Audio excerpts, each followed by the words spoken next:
Heading overseas now, less than 12 hours after Iran handed over its latest proposal to mediators in Pakistan to end this war, President Trump is rejecting it, saying he was not satisfied with it, while also blaming Iran's, quote, disjointed leadership.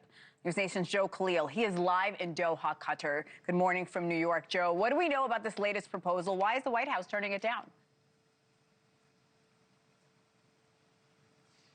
Yeah, Hannah, good morning. Well, basically, the entire region is waiting to see what President Trump's next move is after, you're right, he expressed very clear frustration with it, at one point saying that he's not sure the Iranians, quote, will ever get there, meaning get to a place where there's a proposal on the table that the U.S. is satisfied with. He's spending the weekend in Florida, but this is what he said from the South Lawn of the White House yesterday, just before he left, after having looked at the latest Iranian proposal to end this war. This is the president. They're not there. They're not with it. They're sort of, they get close, and then a new group of people come in. They don't know who their leaders are.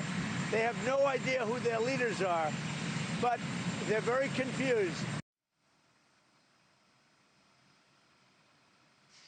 So the president also said that he is now considering a range of options and very openly said some of those options are further military strikes on Iran, which would end the ceasefire. The alternative, he said, would be some kind of negotiation, and he made clear he's not ready yet to make that decision, still mulling it over. Meantime, the real point of contention here, the Strait of Hormuz, continues to be the U.S. Treasury Department now issuing a statement that basically said any entity, whether it's a country or a private business that tries to get through the strait by paying Iran, could face U.S. sanctions. And really that was directed towards several Chinese companies that have been alleged to have done that. The Iranian leadership, though, they say that the U.S. blockade on the strait is an extension of military action. The Iranian president saying what's being done under the guise of a naval blockade is an extension of military operations against a nation paying the price for its resistance and its independence. Meantime, as you know, we've been talking about here, Hannah, the region here is sort of coming out of fear of further strikes. We've seen more normalization of regular life here. Obviously, that could change on a dime. I do see cars and traffic behind you. That's certainly picked up since the few times I've talked to you before this, Joe. I know you're in Doha, but I also know you have a lot of sources here in D.C. It's been 60 days since the Trump administration notified lawmakers about this military operation in Iran. The president now would have to go to Congress, seek authorization to continue military action. What are your sources telling you? What's the latest on that front, Joe?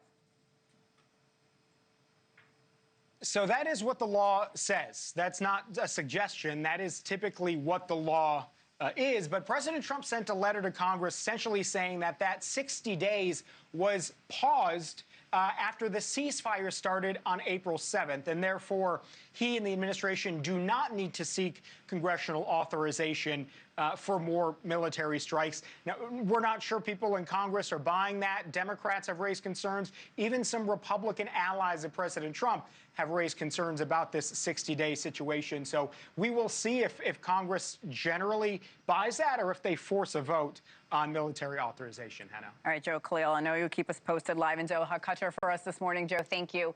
Thank you for watching. Subscribe below and download our NewsNation app right now on your phone, and you will get fact-based, unbiased news for all Americans.